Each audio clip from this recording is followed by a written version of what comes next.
And it's live. Hey guys, Gogsy here, and welcome back to Pass the Mic. Tonight we've got a wee special episode for you. I've been joined by Frisquandro and Stevie. How's it going, lads? All right, aye. And tonight we're basically just going to be previewing the whole of the international break coming up, because Scotland have three really important fixtures in terms of World Cup 2022 in Qatar qualification. So first up, obviously we're just going to go in chronological order. We're going to talk about Scotland versus Austria, which is happening tomorrow. We'll be doing it live from about 7:30 onwards until the end of the game. So pretty much. Oh, before we crack on to the Scotland-Austria game, we better talk about the Scotland squad. I think that's the most. Who's going to play in the game? Yeah, sorry, I'm in match day live mode because that's what we're usually doing. But aye, so shall we lead on? Fraz, I'll let you take the Scotland squad proceedings, because we're going to actually play a wee game with you all watching live. We're going to be doing thumbs up or down on like to play a game. Sorry. on every member of the current Scotland squad. Shall we get into this? Yes. Right, so we'll go with goalkeepers first, and going by caps, the first one is Craig Gordon. Mm-hmm. So the way that this works, for those that weren't on the Christmas party stream, basically I read a name, and after three we give a thumbs up or thumbs down. Obviously we are, we're a squad that's kind of like, should they be there, pretty much, rather than just general opinion. Yes, yeah. I'm doing the Road to Redemption book. And of course we'll be highlighting all the substantial comments between now and the end of the show as well. So if he's got to play along in the comments, fair enough. But yeah, Craig Gordon. So 3, 2, 1. Oh, I know what is the middle?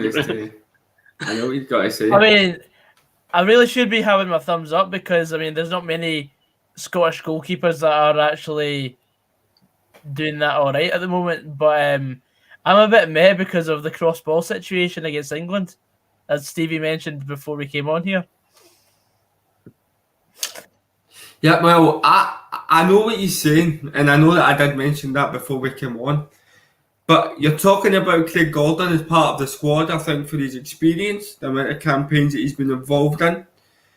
That is invaluable. In terms of him starting the game, I don't think so. Or starting any of these games, no. But I would have him there because he's certainly someone that other players in the squad can lean on.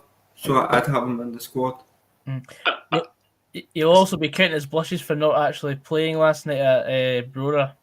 Exactly. I think the thing with Craig Gordon is, like, even if he's not playing, he's still a very, he's a leader in a sense. 38 years old. This is probably going to be his last opportunity at a major tournament. Fair play to him. He's stuck out. He could have easily retired, but obviously, he's still he's hung about, and he's getting his opportunity to play at a major tournament. So fair play to the guy. Yeah, absolutely. Next up is David Marshall. Sir David Marshall, actually. Sir David Marshall, the man that got us here with his penalty save against Serbia. Thumbs up or down? Does there even need to be a verdict on this one? He gets a thumb and a gummy hand from me. That's how much I would have David Marshall in the Scotland squad. I think Fraz read the quote that somebody tweeted. If they'd find David Marshall in bed with a missus, they would tuck him in and ask him what he wants for breakfast. I think the guy that tweeted that spoke for a nation. He's got to be there. Yeah, absolutely. Every time UEFA post on their Facebook, who is your best player going into this tournament? Sir David Marshall, every day of the week. Absolutely. We'll have a couple of comments coming in now. Still FC, hello. Hello, Sheriffy. Hi, Calm Bunch. Shawnee Boy, we're not talking club issues at the moment, but I have not watched the Inside Motherwell yet either. I'm actually going to watch it the minute we get off. There we go. Oh, the Monk as well. Hope you're all good. So, moving on to the next one. Stevie, do you want to say the next one? Next up, we've got the next goalkeeper, John McLaughlin. What do you think, boys? Thumbs up or thumbs down? I'm kind of like in two minds in the sense that, I mean, who else have we got? See, I have to put thumbs up because it's something that we're going to talk about later on. But if somebody else is in it, I wouldn't mind another person in the squad. But because he's there and Marshall's injured, I'm going to give him a thumbs up now. I'm putting my thumbs down because he has hardly kicked the ball for Rangers. Since the turn of the year, he has hardly played a game. I mean, see, when you think about it as well, the third choice keeper, how often do they get used in a international break? Let's be honest. You're right. You're right. That's true. So I mean, I think there was a shout from some Motherwell fans to have Liam Kelly in the squad. He's been fantastic, albeit Saturday. Exactly, that's my point. I was like, maybe up until Saturday. Albeit Saturday, it was a wee bit suspect on Saturday, but John McLaughlin's still a good goalkeeper. I mean, would anybody in Scottish football get in that Rangers squad ahead of Alan McGregor at the minute? He's been absolutely world class this season, and I will use the term world class. I think he's that good. Aidan Buck says he'd rather Scott Bain. You're the man that's got Sir David Marshall as your profile picture. I mean, you're supposed to be backing Sir David. So, Finlay Joliffe will be getting onto the defence in a second. Don't jump the gun. Also, we'll be talking about Ryan Jack being taken out, but at the moment, we've only just got through the third player. We're doing thumbs up or down. Come on, boys. Get your head in the game. Fraz, would you like to kick off with the next player? So I think this one is basically like the most obvious pick of the, the current squad. Of course, it is the captain, Andy Robertson. I mean, it's a no-brainer, lads. Absolutely. He's your leader in the team. I would change his position slightly tomorrow. We'll get to that later on, but he's always going to be there. He's our captain. He's one of the best players that we've got available to us at the minute. So he's in. Yeah. I mean, it's quite different because obviously with England, they have Trent, who is obviously Andy's teammate at Liverpool, and obviously he's been dropped from the England squad. But I think, Andy Robertson definitely has been more consistent, even though Liverpool have been poor. He's been more consistent than Trent. But that's why he's our captain, to be honest. He continues his form into the national game and vice versa. So 100% Andy Robertson. Yeah. There's a question from Silly. Would you take McGregor if he hadn't retired? Yes. 100%. Best Scottish goalkeeper about at the minute. Why would you not do? Absolutely. Max Vines, do you think if travel restrictions weren't involved with some of Steve Clarke's choices, could you see Lewis Morgan in the Scotland squad? I wouldn't see Lewis Morgan, but I know where you're coming from with the US stuff, and I would have called up Johnny Russell. Yeah. Interesting. Johnny Russell doesn't get enough credit for coming across seas to play for his national team. I think he would be a brilliant addition. Yeah. I'm going to come up with the next selection, which is Andrew Considine.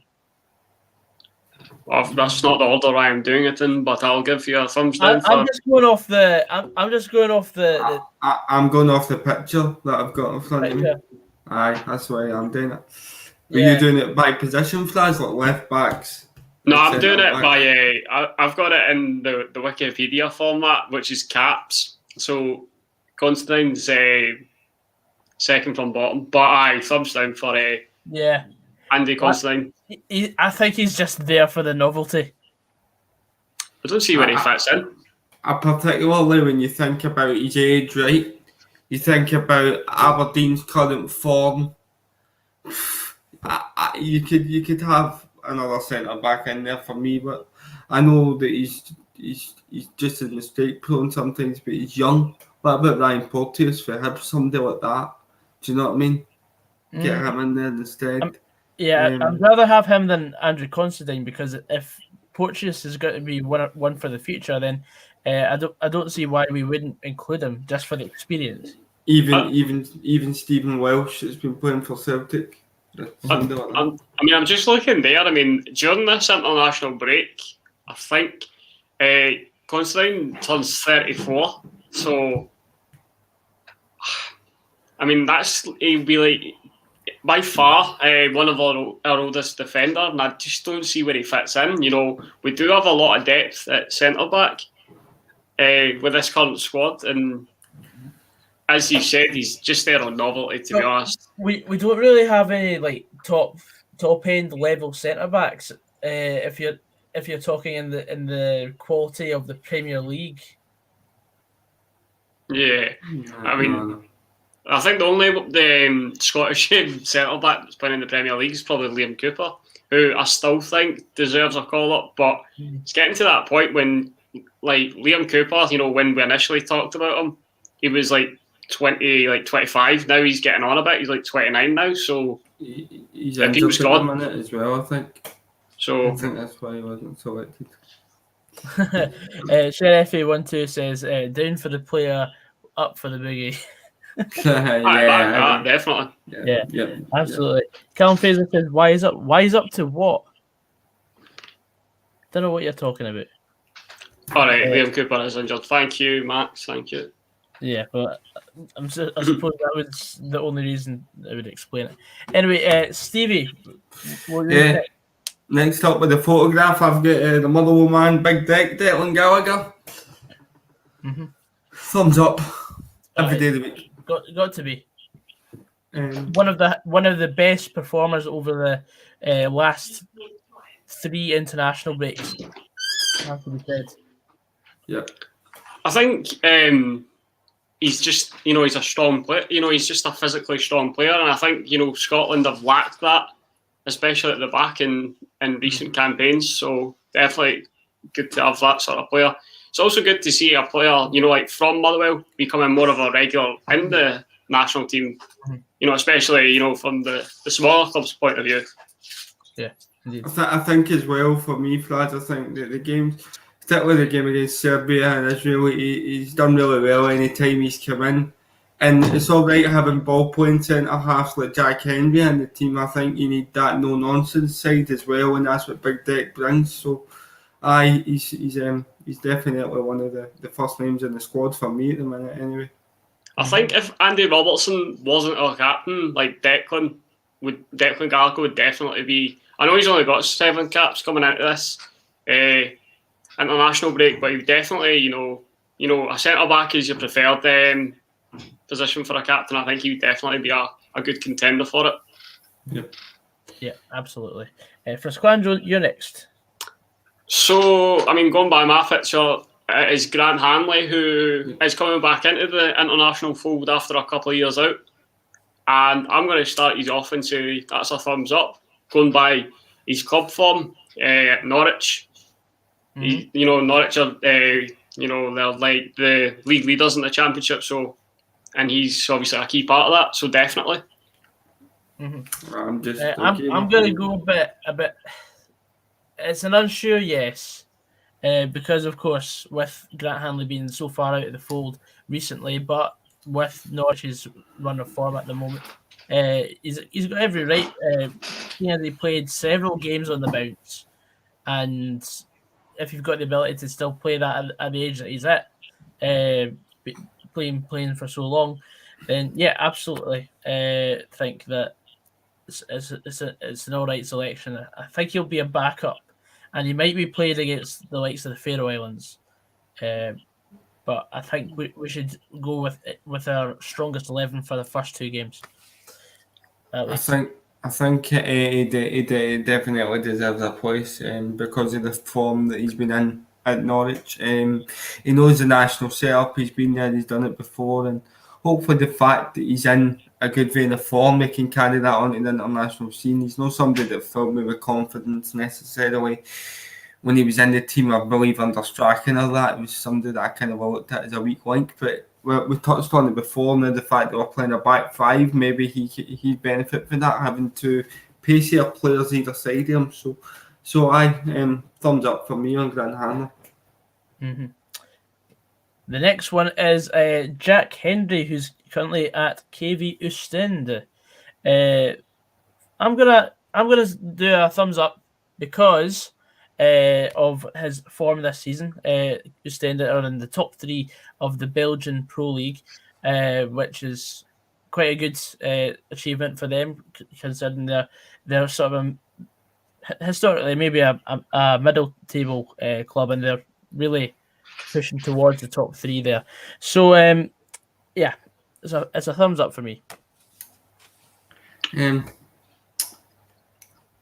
I mean, I've not really seen him play, so I can't comment on that much. Really, I've heard that he's in a good vein of form. I think maybe the Belgian setup suits him because he is a ball-playing centre-half. He'll get more time on the ball to play those passes in a league like the Belgian league, whereas when he was up here, Scottish football's 100 mile an hour, and I think that's why he struggled at Celtic. But with Scotland, we're not going to have a lot of time on the ball. It's going to be backs against the wall, particularly in the Austria game. Maybe he could be at one that's him with a shout for the game against the Fellows, where we've got a lot more possession and he can bring his qualities to the fore there. But as for the first 2 games, I don't think he'll be a shout of starting for me. But fair enough, he's in the squad. I'll give you a thumbs up as well, to be honest. I mean, he's still quite young as well. You've got to think about future players that are coming through. He's only 25. As Stevie said, talking about the possession stuff. Having watched him at Dundee as a defender that likes to run with the ball, and I think if he done that against a team like Austria, he's going to get caught out. So I definitely think he would be in for a shout of getting a cap against the Faroe Islands, but probably not in the first 2. I think that would just be too much of a risk. Yeah, absolutely. Stevie, you're up next. Sorry, just 2 seconds to get my photo. I believe, I'm guessing here because I'm not going to up, but I'm right. The next one is Scott McKenna. Now, I'm going to start this one with a massive thumbs down. I'm not a fan of Scott McKenna at all. The test. He's a bomb scare for me. Absolute bomb scare. But having said that, we made the point about having a 5 at the back. I think his weaknesses are the fact that he's very slow. Maybe a 5 at the back would benefit him. But it's not even as if he's in good form with his current club, Nottingham Forest. So for me, I don't see why he's in the squad. What do you think? No, yeah, definitely agree. Nottingham Forest completely underachieving this season in the league. So I don't see why McKenna's been put in the squad. It's for me, it's the same as the likes of Ollie McBurney and John Fleck, but we'll get onto that in a bit. The position of his team in the league currently, honestly, can't believe it. Callum Fraser, I'm sorry, but you must be on something tonight. But McKenna, Kyle and Callum are on the double team, I think. 2 Dodgy Dons in the chat there. But I think you're right. See, if maybe if Nottingham Forest were higher up in the league, obviously, that speaks of because they are down the bottom half of the table. That's kind of that speaks of how bad the defence is. Coby's chiming in saying not making a case for him, but he did captain Forest for a reason. So he captained a failing team. Then what does that say about his leadership qualities, Coby? Yeah, exactly. Don't give this wee guy the time of day. Just all day, every day. Scott McKenna, move on. move on. I'm just laughing at Superb's comments. Sorry. But what about Gallagher? We've already spoke about Gallagher. Coby, you're not taking over the stream. bolt.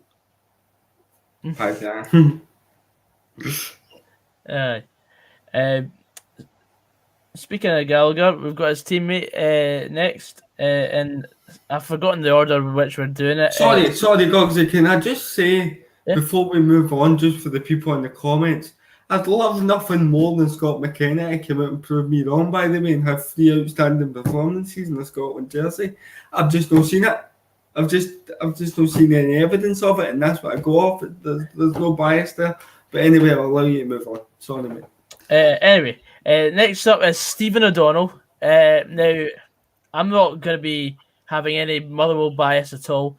The right back position or right wing back position for Scotland is completely our worst position on the pitch, in my opinion.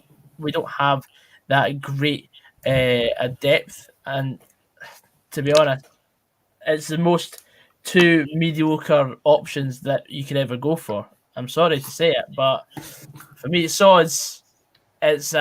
meh, just because he's one of the best Scottish right backs, and that's only it. He's there. I think his performances against Serbia, his performance against Serbia was brilliant. So he's earned it. He's earned his place in the squad for me. However, you look at the Austria squad; they've got a 17-year-old in their squad, and there's been a lot of talk about the age thing in regards to Nathan Patterson. To me, he's shown that he can do it in Europe. He's been a great replacement for James Tavernier. Mm-hmm. To me, he deserves his place in this squad, but it's not ahead of Stephen O'Donnell. It's ahead of the other right back that we have in the squad. See, he's the lesser of 2 evils between Stephen O'Donnell and Liam Palmer, in my opinion. I mean, Stephen O'Donnell, yes, he does definitely merit being recalled after past international performances, but if you went on club level, I think he's absolutely woeful at Motherwell, to be honest with you. But obviously, he does merit to be there after his previous performances, especially against Serbia. I know that was a tough game against a physical opposition, and he did hold his ground. So I'm probably in 2 minds, but I definitely understand why he's there. So I'll definitely give him a thumbs up for that. Yeah, for Motherwell, I mean, I find him one of the most infuriating players.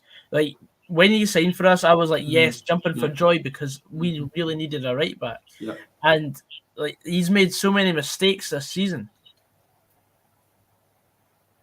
I know he's been a bit of a liability.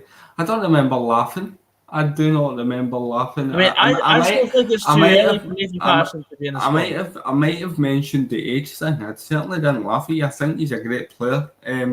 But there's a great shout there for superb Sean Rooney. He's been outstanding for St Johnstone. That's a great shout. I would have Sean Rooney in over Nathan Patterson. Is that an unpopular opinion? Probably not, because he has a bit more experience and a bit more older. But speaking of Pattersons, what about Callum Patterson? Like Mr. Versatile. I mean, he is a defender, and he's a midfielder, and he's a striker. So he's played in goals. I heard he was also taking over. He was also putting in a bid to buy Sheffield Wednesday and all. So, but I don't know.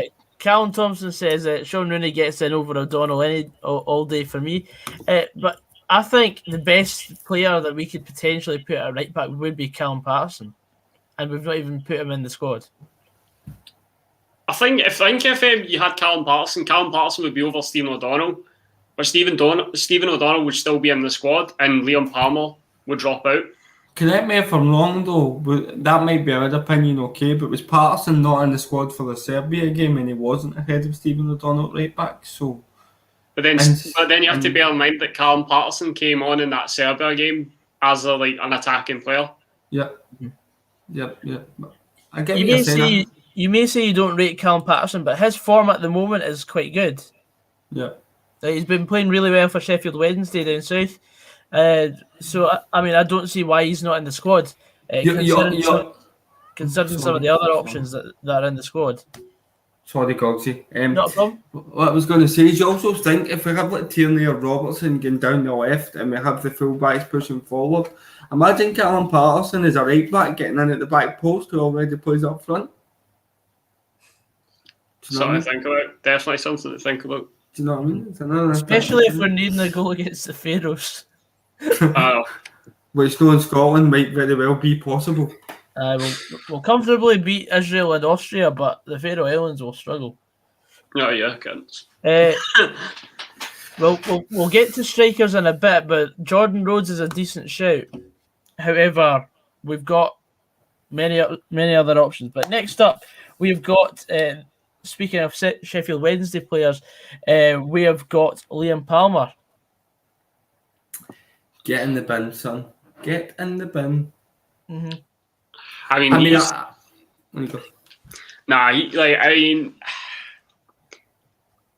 he's only there to provide backup. I mean, when you think about it, I mean, he comes in and he gets an average of 6 every Scotland game. He doesn't do anything like absolutely amazing, but he hasn't done anything to cost us in that respect. But he's just very meh. Yeah, there's not a lot to really say. I've never been so underwhelmed by a Scotland player than Liam Palmer, and we've had Chris Iwelumo. And I think with the way we play as well, guys, if we're playing that 5 at the back, in terms of width, our full-backs are so important, and in terms of getting crosses into people like Lyndon Dykes, Palmer doesn't do enough going forward for me. I think he's okay defensively, but getting forward, he's a bit suspect for me. I know Stephen O'Donnell isn't much better, but I think you're right. It's definitely a position that.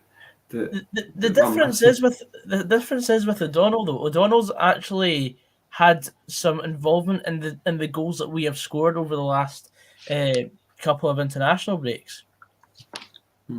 Yeah, I think it's the fact that Stephen O'Donnell has started important games, whereas Liam Palmer's started pretty much if we were doing a triple header, he's pretty much just starting one of the 3, whereas Stephen O'Donnell's starting the 2 of the 3. So that just says it all, really. Coby's just sent me a video on Instagram. Oh, don't even open it, man. Don't even give him the time. Can't be letting wee guys hijack the stream because they got blocked. Fredericks has Scottish heritage, would fit perfect for us, in my opinion. Says Matt White HD. Now he's always on my Football Manager saves. He's always been called up to the Scotland squad. Yeah. This is a point that we can get to later on, obviously, with Che Adams being called up. But where do you stand with this? I think if they're good enough, select them. Correct. That's always, if it's going to make Scotland a better national side, get them in the team. I couldn't care less where you were born or what nationality that you start with. If you are a world class player or good enough at least, and you've got a Scottish granny or whatever, get them into the squad. I don't care if they all sound like they're from the south of London. As long as they're in the Scotland squad, it's fine. I mean, I think one of our best up and coming players is I say up and coming. I mean, he's kind of settled into the national team quite well. I mean, he wasn't even born in Scotland. That's Scott McTominay, in case anybody's wondering. I mean, he's Lancaster born, so. I mean, as you say, if somebody has realised that they can't play for England or that, and then they realise that they can play for Scotland, fair play to them. As long as they play with as much passion. That's the thing. The thing is, players hold on for so long to get called up by England, and then they realise that the opportunity to play international football is then gone. I mean. Yeah. So, fair play to players that just kind of nip it in the bud and say, right, I'm not going to get capped for England, so I may as well try and make myself available for Scotland because I do have Scottish heritage. And I think with that passion comment that I made, you seen how much it meant to Scott McTominay after that penalty shootout. He was just as emotional as the rest of them. So I think it's an old argument now. I think we just need to drop it and realise that if they're good enough, pick them. It's mainly something for the sort of Scotland dads that come across on Twitter, like, oh, well, he wasn't born in Scotland, so you shouldn't be playing for Scotland or whatever. Scotland dads, love it. Love it. I've invented a new phrase now. Anyway, moving on to the next in the list, we have got Greg Taylor. It's very like meh again. Nope. So I'm very, very half and half again, because like Greg Taylor is the third choice left back, even though one of the left backs ahead of him might be playing in a different position. One of the players I think we could have sacrificed to have David Turnbull or a Ryan Gould in there. Don't think we need 3 left backs. If Robertson or Tierney gets injured, then you move the one that isn't injured out to left back and you put somebody else in at centre half. It's that simple. There's no need for Greg Taylor. And this is what I get back to, right? You see, I said this on Clyde 1. Say we're 0-0 with Austria, Israel, sorry, with 20 minutes to go. We know that game's going to be tight. It has been proven to be tight any time that we've played them. I'm not saying this boy starts for me, but to have him on the bench and David Turnbull, someone that can unlock a defence when the game's tight, that's an option that I think could benefit us on the international stage. And I don't see why he's not there. Oh, absolutely. I completely agree. Like David Turnbull, like I was actually going to bring this up as a conversation point later on, but now sorry, mate. No, that's fine. We might as well just talk about David Turnbull's exclusion now. I mean, David Turnbull is one of the most talented Scotland players there is. I mean, who else in that squad can perfectly use both feet the way that David Turnbull can? You seen his set piece deliveries in the Old Firm game. You've seen it all season. And for me, any time that Celtic substitute him, they lose possession. They lose that momentum going forward. Mm-hmm. It happened against Dundee United and it happened against Rangers. And the reason that is what David Turnbull does a lot off the ball by not making runs and hanging back, therefore creating space for other players. He knows when to time it. Uh-huh. And I have the needle passes as well. I don't understand it. Do not understand it. Mm-hmm. So moving on to the next name, because I've highlighted a few comments about Greg Taylor. Next is Kieran Tierney, who plays for Arsenal now. What are we thinking about him? Yeah, absolutely. I mean, I don't think there's much to discuss in terms of Kieran Tierney. We all know his qualities and capabilities. There's another man that wasn't even born in Scotland. Kieran Tierney's actually born in Isle of Man. So, but Kieran Tierney at club level this season, especially, I think Kieran Tierney's actually been better than Andy Robertson. Mm-hmm. But I think they're both very instrumental to the national team. Mm-hmm. Absolutely. Next up, we've got Stuart Armstrong. We're going to pick up the pace a wee bit because we're running out of time. The man who sacrificed the win against England. What we think about his inclusion? Thumbs up every day of the week. Yeah, absolutely. Next up, we can debate this one. Ryan Christie, who has been completely overshadowed by David Turnbull this season when Turnbull's been on the pitch. What we're thinking about his inclusion? You can see why he's there. I mean, past Scotland performances, he's been like our best, one of our best attacking players. So, I've no objections. Yeah, Edwin McLean saying, what is Steve Clark picking Christie over Turnbull for? Christie's been shocking for us this season. Doesn't deserve to be called up. Turnbull does. Well, you've got most. I think most of the selections have been based on previous Scotland performances. Yep, that's what I was just about to say. bar a couple that are going to be mentioned later, we've got very few uncapped players. Pretty much probably because it's just Steve Clarke's loyalty to several players. I think Andy Robertson touched on it in his press conference today. He said that when Steve Clarke came in, he asked the squad what is it that's missing, and one thing that they highlighted was that club feel, that club mentality that you need to try and create on the international scene. And I think that's why he showed some loyalty to certain players, and he's trying to bleed in new faces slowly but surely, the likes of your Kevin Nisbet and your Jack Kennedys, etc.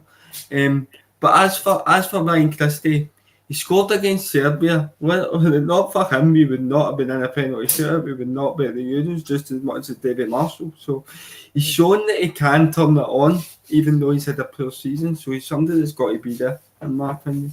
Absolutely. John Saunders says, I've got a good feeling about this group. I can see us topping that group. I have lost touch with reality over the past year or so. Pinch of salt. Stevie, totally agree with your point about gold, says Robbie. Superb says, would rather Charlie Christie than Ryan Christie. And if he's half the player, Christie's good if he's half the player he thinks he is. Next up, we've got John Fleck. I'm going to put my thumbs down to that. Do you want to start us off this? No, I just think that the fact that Sheffield United have been very poor this season, why is he there? Mm-hmm. I mean, that could have been David Turnbull's spot there. I granted that the midfield is very strong, but I mean, John Fleck has just, I don't see the point in him being there.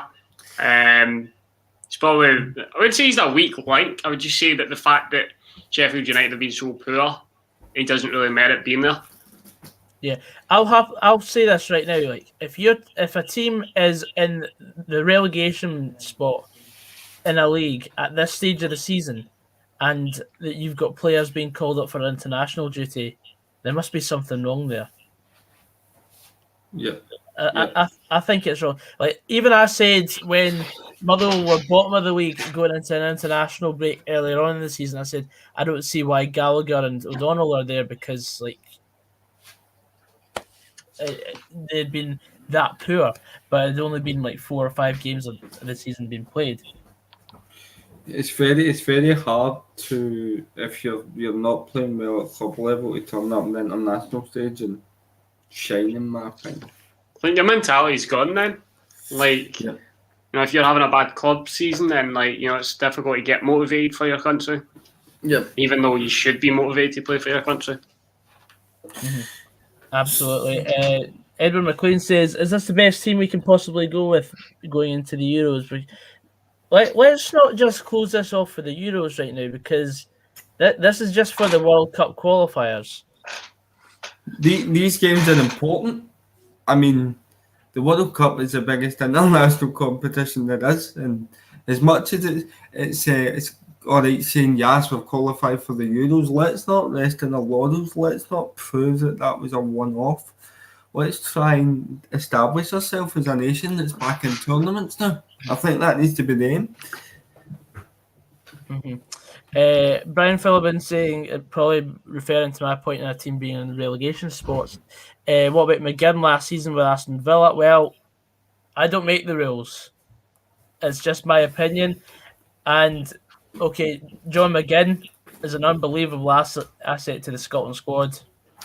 Can I make a point? Okay, Aston Villa were in a relegation battle, but there was still people within the media and within English football talking about John McGinn being one of the best players in the Premier League at the time. You don't get that with John Fleck. You don't get that with Ollie McBurney, so it's not the same point. Bevis Mugabe says Sheffield Wednesday are also in a relegation battle. There you go. And you've got Liam Palmer being called up. I'm going to bypass Ryan Jack because Ryan Jack's been pulled out. I know you want to move on, but can I make one point quickly? Happily. Yeah, go for it. Would you have called somebody else up with the fact that he pulled out? Absolutely. David Turnbull. Why not do it? It's already there. See, that was the thing that Steve Clark got asked. Would you call somebody else up? And I don't think it was regarding anything to do with time. It was just the fact that he was content with the players that he's already called up. Like he's got somebody in that batch of midfielders that can fill the void. And you know what Steve Clark's like in a press conference? Like, he's not going to give anything away. I mean, he even said that, he even laughed it off. Like, somebody was basically saying, "Have you got that 11?" And he was like, "Do you want to tell?" He was like, I'm not going to give that away, like anything away. So, do you think Patterson should start? Well, considering he's not in the starting 11, he's not even in the squad. He's not going to be eligible. Robbie Nelson. Wow. Okay. Next up, we've got John McGinn. Speaking of which, moving on. We don't need to say much. His football does the talking. Cal McGregor is the following player. See comments about Ryan Christie. Yeah, absolutely. Because I mean, they're on previous Scotland performances, not turned up for his club, but is there because of what he done previously. I still think Callum McGregor's been one of Celtic's more consistent players this season. I think it's the players round about him that's let him down. But I know definitely needs to be there. Yeah, I completely agree. Kenny McLean next. Is a yes from me as well. Yep. Every time Kenny McLean plays, he's averaging about a 7, and he's. I remember when he played Cyprus, brilliant. He just slotted into that midfield just perfectly. You couldn't fault him at all. I think you said before, Fraz, like even when Kenny McLean comes on as a sub, he just slots in as if he's been playing the whole game. I just think that he's like one of the guys that like takes on the instruction of the manager like spot on. Like he doesn't do anything like too fancy. He just does what he's told, and yeah he definitely merits being there in my opinion. Like. Good technical player, can go out and do a job with the Flag says, listen to instruction, and let's not underestimate how important these 2 penalties were, one against Israel and one against Serbia as well. Yeah, as Lee Sinclair just come in. Hello, Lee Sinclair. I've not seen you before. Nice to have you on for a couple of comments. He's also a part of that Norwich side that are looking to get promoted as well. So yeah, I think he's been a very regular in that lineup as well. So I also think he was one of Norwich's better players in the Premier League. Sorry, guys. Sorry. Yeah, no, absolutely. Next up, we've got Scott McTominay. I mean, like. Mix sauce. Moving on. Mix sauce. Yeah. Move on now to the forward line. We've got. Yeah, this is going to be a big debate here. Shea Adams is the first one. Yes. It's been a long time coming. Definitely, I'm looking forward to seeing what he does and how he does. Absolutely. Every day of the week and bloody twice on a Sunday. I'm telling you honestly, yeah, man. Wow. I have got no time for anyone that says that this is a bad thing.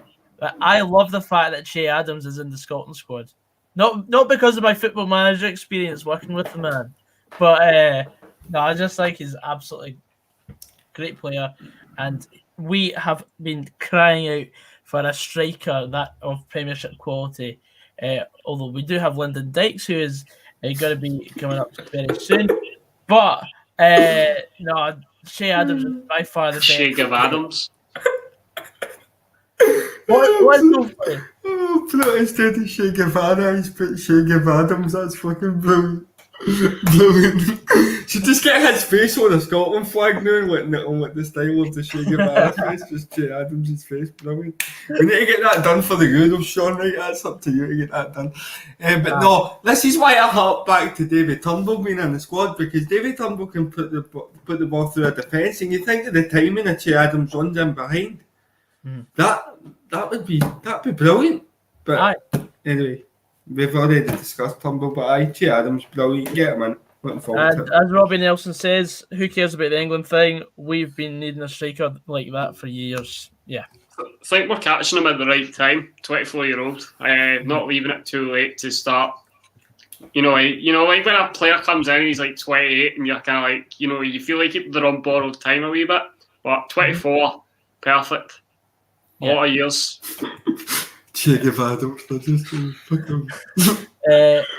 John Saunders says, I don't watch the English league, so don't know anything about Shea Adams. Dykes for me. Well, Dykes is also in the English leagues. You can tell he doesn't know anything about Shea Adams because he doesn't know how to fucking spell his name, so... That's Shea, not Che.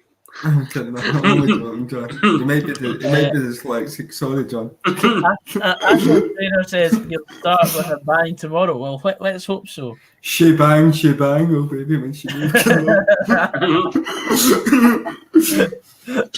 Anyway, speaking of strikers, let's go on to the next, which is Lyndon Dykes. Also, a big for me. Workhorse, brilliant, everything you want. Man, a bit I'll do for you. I reckon he can actually give the likes of David Alaba a shock tomorrow with his intensive work rate and a few elbows. Yeah. That's just the thing about Lyndon Dykes is the fact that he's a number 9. He's a big guy, but he's not just like a static number 9 that waits in the box for a ball. He actually properly runs. It's quite unusual forward for like a number 9 for Scotland. I mean, we've had Stephen Fletcher, who was a proper poacher, but I don't think we've had a number 9 does all the work of a number 9 since like Kenny Miller. Aye, I'm really looking forward to a potential Dykes and Adams partnership. Up top. Next up, we've got a sort of winger in Ryan Fraser, or someone who can play the sort of free role. I'm a big fan of Ryan Fraser. I think he would be potentially one of my first names on the team sheet, depending on which formation we'll be going with. I actually think in his performances, guys, it looked better when he played up front next to Dykes than what he has done when he's been played out in the wing. So, aye. Also, Matt White HD, we've there's been a rumour going about that German-based players will be travelling. Andy Robertson confirmed that in his press conference today. They have a full-strength squad for tomorrow. Yes. So. Edwin McLean says, I don't think I've ever felt this confident for a Scotland game. Oh, no, don't say that. That's just... No. I will give you 2 words, Edward. Kazakhstan away. That's all I'm going to say. We always start slowly, but we'll get on to that later on, I think. Yeah, absolutely. Say boom, boom, boom. Everyone say Adams. All right. It has begun. I just can't wait until the North Stand comes up with a proper chant for Shea Adams. Brilliant. Next up, we've got Size Ollie McBurney. It's time to go. It's time to go. If I speak, I'm in very big trouble, but no dice. You mentioned, I think it was Scott McKenna you mentioned, and I said get in the bin. Don't even bother putting Ollie McBurn in the bin. Take him to a scrap heap. He's absolutely atrocious. The only thing he's done for us is score that penalty in Serbia, in fairness. Shite, mate. 15 caps and he's not even scored. He's done nothing. Aye. He's one of the other. He's like another Sheffield United player. He's done nothing for them. So why do you think he's going to do something for the national team? No. So nah. That was the easiest thumbs down I've gave you all night. Yeah, I completely agree. We'll just move on before we go into a massive tirade. Rage. We could have spent the last 49 minutes just talking about Ollie McBurney and why he shouldn't have been in the Scotland squad. Next up is the last uncapped player, Kevin Nisbet. What do you think about him being in the squad? Yep. Trinity's finest, that's the school at the back door for me. Why are you doing that, Goggsy? I know that he's not been in form, right? But the boy's brilliant, man. The boy's brilliant. He's a finisher. he's a finisher, I know, but I think this is the wrong time to have him called up, because I think he should have been brought into the Scotland squad instead of Shankland last year, and now is the time for Shankland to be called up in place. Well, I see your point about him not being informed, right? We get that, right? But see, you think about this, he'll get better he should get better service in a Scotland jersey than what he does in a Hibs jersey. And I think he's a finisher. I think he's a good option if we need a goal coming off the bench. I'm very happy with his inclusion. What about you, Fraz? What do you stand? Do you know if you had him up front with like a likes of London Dykes, I don't think he'll start with Shea Adams. I don't think Steve Clarke will put two debutants up front together. But I think, if you had Lyndon Dykes doing Kevin Nisbet's, bringing down the ball, if the ball's in height and then Lyndon Dykes brings it down, puts it on a plate for Kevin Nisbet, he's laughing. So Superb, says Shankland, no thanks. Well, that's me rubbished. We'll look at a couple more comments before we move on. Real buzz for the international break. Agree. Also, shows you how clueless Clark is when Griffiths ain't in the squad and Ollie McBurney is. It's not called Clark clueless. He's got Scotland to a major tournament for the first time in over 2 decades. I mean... Oh, is that Dens Park? Is the picture of his... Unfortunately. But I think Steve Clarke, to an extent, he's still... He's using these games as friendlies, but they're competitive friendlies. Mm-hmm. I think this is not the finished article going into the Euros. I think there'll still be some tweaks, but be interesting, definitely. Mm-hmm. Edwin McLean says, "Can't Tavernier be called up? I thought he could." A lot of talk saying he could have been called up. Is that even true? Well, given the fact that he's probably spent so long in Scotland, there might be a thing that he is able to. The residency rule. Yeah. But I think he's injured. But I think it's also you have to get the spot on date that he signed for Rangers, which I think is midway through the years. I think. Yeah. Absolutely. Sean's only gone and done it, boys. I'll send it to you on. Thank you. Oh, I can't wait for this. Griffiths is not fit enough. He's only played 5 minutes for Celtic coming off the bench. Griffiths needs games under his belt. It's a shame. It's a shame though. He's a very good player, and when Lee Griffiths is fit or technically fit, he's brilliant. That's brilliant. That's got to be on the thumbnail for the morning. I'm sorry, we can't do that, but brilliant. Is there some sort of political agenda? Brilliant. Jacob Adams, amazing. Oh wow. Anyway, moving on now, we're going to preview Scotland versus Austria and Israel, and next week we'll do a wee preview for the Faroe Islands and look back on the previous 2 games. So, Stevie, why don't you came up with a fair bit of notes for this, so I'd like you to lead the charge. Yeah, I think we should start off, guys, with how we are notoriously bad starters. Any campaign I think back to, with the exception of the Walter Smith one, where we had France, Ukraine and Italy in the group, we started really, really poorly. And I particularly think back to the games against Kazakhstan as an example. I remember us playing Macedonia under Drogba as well and starting off poorly there. But it's so important that we got off to a good start, isn't it, tomorrow? What would a realistic points target from these 3 games be for you? For me, 7 points.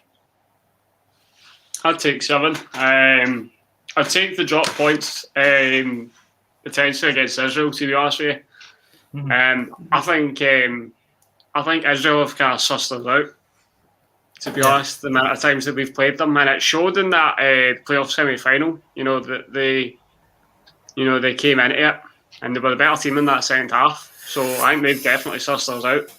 Yeah. And the thing is, the last time, I know this was a while ago, but the last time we had Austria in our group, we won all 5 home games. Yeah. For a qualifying campaign, and we went and qualified for World Cup '98. So I'm hoping it's a good omen, starting with Austria. at home. But I think it is absolutely key that we win our home games before we even think about winning our away ones. I think on paper this has been the easiest group. I know it's not played on paper. Right. That I can remember Scotland having, and I think that we've got one of the strongest squads, maybe with the exception of the Walter Smith squad and Alex McLeod squad that era that we've had. So I think we've got every reason to be confident as well. Another thing that I want to highlight, I've looked at Austria's last qualifying group for Euro 2020 and their Nations League group. Now, they lost 3 games in the European qualifying group, 1-0 at home to Poland, 4-2 they get beat away at Israel, and they lost against Latvia away, and that was Latvia's only points of the group. And then you look at the Nations League, they get beat off a Norwegian B/C side in the Nations League as well. Drew one each, mate. They drew, sorry Goggsy, thank you for correcting me. So they scored in the last minute, it was literally the last kick of the game. So the point I'm trying to make is, do you think this is an Austrian side that is on the decline and one that can be got at tomorrow? Potentially. Cougar says, when was the last time Scotland played Austria? I believe it was 2009. Gary O'Connor scored and we won 1-0 in Vienna in a friendly. 2007. 2007, sorry, which was midway through the Euro 2008 campaign, actually. Yeah, as Finlay Joliffe also confirms, it was 2007. I knew it was that era, but it was that long ago. But it was only a friendly though, so it's gonna be a good test. Like I'm looking forward to seeing us play Austria because we've not really played a team like a sort of second string side since obviously the last qualifying campaign, because of course with the playoffs being in terms of like the Czech Republic and Israel, and who else did we have? Slovakia. Slovakia, yeah. Yeah, so I'm looking forward to seeing us play Austria. See another thing. I think you were saying to win all our home games. I mean, looking back at that Euro 2008 campaign, I mean, we pretty much we won 5 and got beat in just one game at home, and we've seen how far that took us. We're on the verge, but I definitely think we can win all our home games. I mean, I don't know how many people are going to if people are going to be at the home games. We'll see what happens in the coming months and all that. But if we win all our home games, what's that? 5. That's 15 points straight away. That's half the points. And I reckon this is going to be the type of group where everyone, like the top 4, will be taking points out of everyone. Definitely. So I reckon we only need 21 points. I would make us for top 2. I think, and that's the start's going to be so vital. You mentioned top 2, but see, when I look at that, I don't know if I'm being greedy. I know Denmark are good, right? I don't see any reason why we can't have ambitions of winning this group, boys. I don't know if I'm being delusional there. I don't know. I don't see any reason why not. I think with a squad that's on the up, although I do think there's certain players that we need to get involved in the squad to help. Absolutely. Don says, do you think Lewis Ferguson should? No, absolutely not. No. We have far too many players in the centre part. Last season. But the fact that the depth is probably nothing bad about Lewis Ferguson, but the depth that we've got in midfield is frightening. Not even David Turnbull can get in the squad. Exactly, and we've spoke about club form. Aberdeen's form at the minute is pretty poor, so I think that one answers itself. And I'm not saying that for the future, Lewis Ferguson isn't one that could maybe be thrown in there, but not at the moment for me, no. Mm-hmm.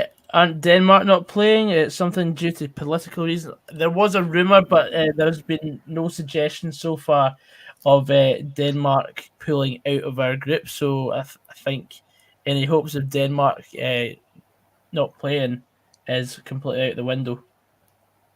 I definitely think they are the see, when we were watching the draw, I definitely think they are the favourable top seed.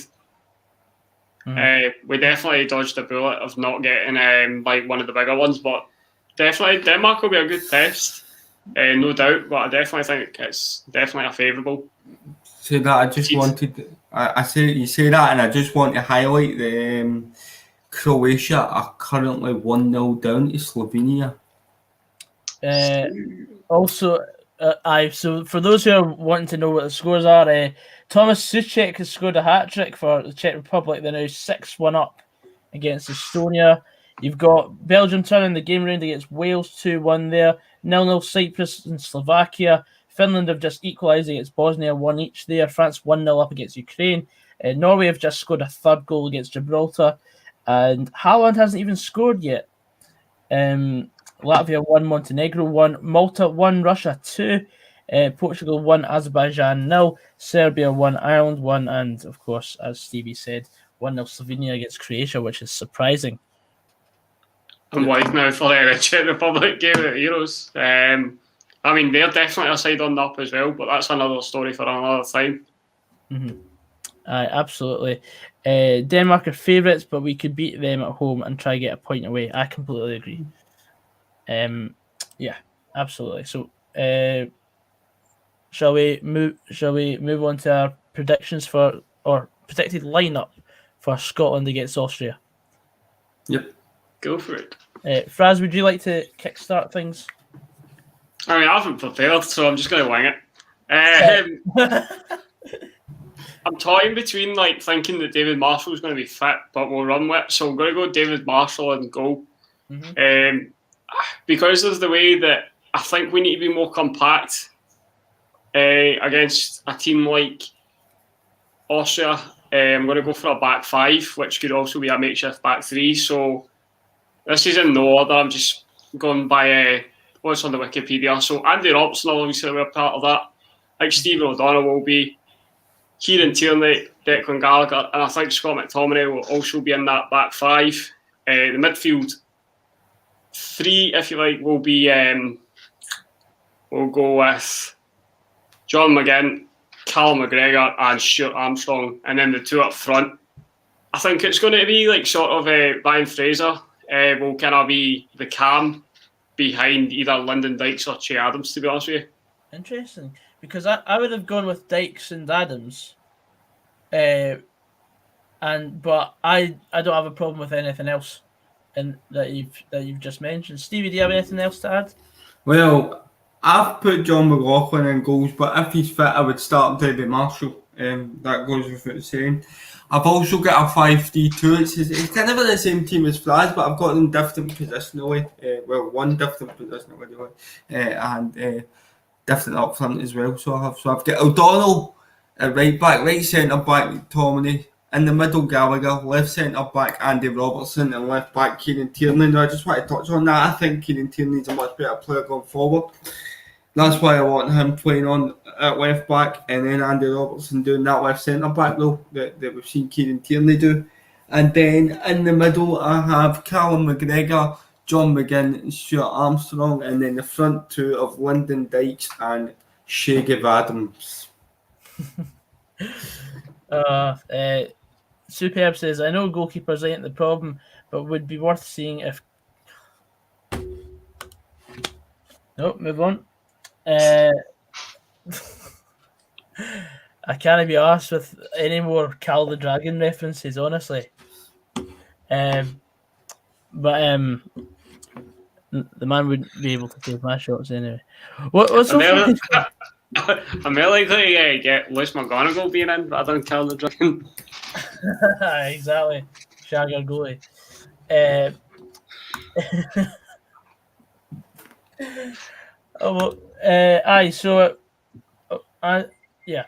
As we've said for that, also we're going to have a wee talk about Scotland versus Israel, because we're not going to really have the chance to do a preview for that either. So what are we thinking? Are you thinking that we should try and keep the same 11 for Israel away, or are we going to have a different approach? I've not done an 11 for Israel away. No, I'm not asking for an 11 for Israel because we don't even know what's going to happen tomorrow yet. I'll probably see how we go tomorrow. The only one that I was to and thrown between maybe putting in the midfield was Kenny McLean. just to be a wee bit more defensive. But no, I'm quite happy with what I've got, and if that team plays well enough, then obviously I would go same team against Israel. Great game. Frisco, Andrew? As I said, I think Israel have sussed us out. Regardless of what team we put out, I think they just know with Scotland. But just to touch on Scotland as a whole, I don't think we're going to be that type of team that scores abundance of goals. I think we'll be that sort of team that probably protects goals rather than scores them. Yep. And that's shown in recent games that, you know, we are defensively solid, but we don't. I don't think we score enough, but we do get through games. You know, so if we get through games like 1-0, I'd take that. Absolutely. Like, as long as we've got the points on the board, the goals aren't that necessary. But the better things that we can get away with a 1-0 against the Faroe Islands, both in Glasgow and Torshavn or wherever we're playing that. Can I just raise a point there? I think you've seen the difference when Steve Clark was a manager under the games against San Marino and Kazakhstan at home. We turned up there and we scored more goals. So I think against the lesser nations that we will win more comfortably. But see, against the likes of your Austrias, your Israels and your Denmarks, 1-0, 1-0, 1-0 across the board. I'll take it. Let's go to Qatar. Let's get on it. Absolutely. Bevan Gabby says we will find a way to get. No, fuck up. No, we're not having anything to do with that. Silence! Silence! Time out. Time out. Fuck's sake. Load of shite, honestly. Finley Joliffe says he would play a 3-4-1-2. Okay. I think that's a bit complicated for Steve Clark. I mean, who are you going to like? It's a bit of a weird one, a 3-4-1-2, in the sense that I can understand a 3-5-2 because obviously you got wing backs. But would you put the four? Would you have two wing backs there, or is it just a flat four? Or where do they go? Are they wingers? Are they wing backs? What are they? I wouldn't know if we were coming or going if we played a 4-number formation. It doesn't matter if we're doing that as long as the team know. Do you know what I mean? Who would you put in the cam position there? Like, oh Jesus! Stuart Armstrong for who's in my midfield. For who I've got in my midfield, if that's what we're going with, I'd have Stuart Armstrong there. Absolutely. And the monk says, "Look, we can smash anyone. Let's be positive." Love that attitude, even though you are a United fan. Love that attitude. Yeah. I take the same attitude into my dating profiles, and it doesn't work. That's enough for that. Superb says, never mind, that's only 10 players. That's because you don't include the goalkeeper. Oh, Jesus. Right, I'm just going to highlight that comment. No, what? I need to leave. I cannot believe that. What? Never mind, that's only 10 players. Jesus. When have you ever counted the goal in your formation? Do you think like Steve Clark goes, right lads, we're playing like a 4-3-3, and then David Marshall goes, Gaffer, I'm not included. Like, it's time to go. I've been left out. Just walks it. I've been playing football since I was 8-year-old. Like David Marshall, we played football since I was 8-year-old, and the first time I've never been included. But see that comment there from John Saunders, 4-5-1. No, we're not going back to like Craig Levein era or Gordon Strachan era. 4-5-1 is absolute horrific.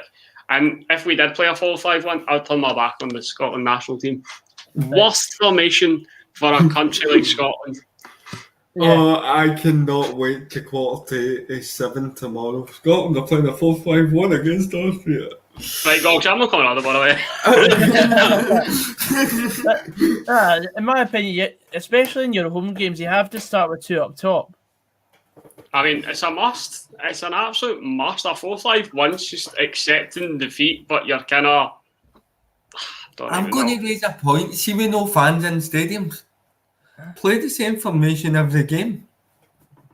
You should play the formation, like, regardless if fans are there or not. I think you should have comfortable formations that your players can, like, interchange. It's 11v11 on the football pitch at the end of the day, isn't it? Do you know what I mean? Like I want to use Dick Campbell as a as an example here. Like when they started the season playing one up front, and he hated it. And then they went to a front two, and they've been playing well ever since. Plus, I think we've seen the two can work for us, so stick with it. Exactly. And Ryan Fraser was a joy to watch against the Czech Republic. You have to bear in mind that he's not actually playing up front; he's playing off the striker. Aye. With a license to get beyond. Yep. Definitely. It's ideal for your 1-0 wins you want, though. Aye, it's ideal, but do you want half the nation to fall asleep? I mean, I don't mind falling asleep while watching Scotland win, but no. But what if you go behind early on and you've got to chase the game? You have to change the formation. It's just no gonna work. No. Closest I'll get to one up front in this current Scotland squad would be a 4-2-3-1. Mm-hmm. But 4-5-1, no freaking way. To get pished says superb. The Monk says a 5-2-3. I mean, in the 3-5-2, that's just, if you said a 3-5-2 and then you've got the wing back, so effectively, 5-2-3. But God knows, we can all pretend we're Steve Clark, but the only man that can choose an 11 is Sir Steve himself. So we shall see come tomorrow's stream what we're playing. Until that, it's just a massive guessing game. Jack Kennedy stopped McKenna at the park. We go. Yeah, that's not funny. Good night. Oh man. Aye, so we'll go through a few more comments. The Caldo says, good to see the Gogs and YouTube budget getting put to good use last night with the Scottish Cup coverage class. Cheers, man. Certainly was something different anyway. Mother with 3M videos says 4-3-3. That would be interesting, but definitely a death wish. 6-4-0. No, thank you. No. Especially I remember hearing this is story time with Raz Andrew. I remember when it was I was listening to real radio in the car, and it was you and Cameron was listening this lineup, and he goes, it looks like Stephen Naismith and Jamie Mackey are playing up front, and Jamie Mackey was in the form of his life at QPR, so I was absolutely buzzing. And then it turned out that we weren't playing anybody at all up front, and I don't even know where Craig Levine came away with let's play a 4-6-0. Let's just do it. Why not?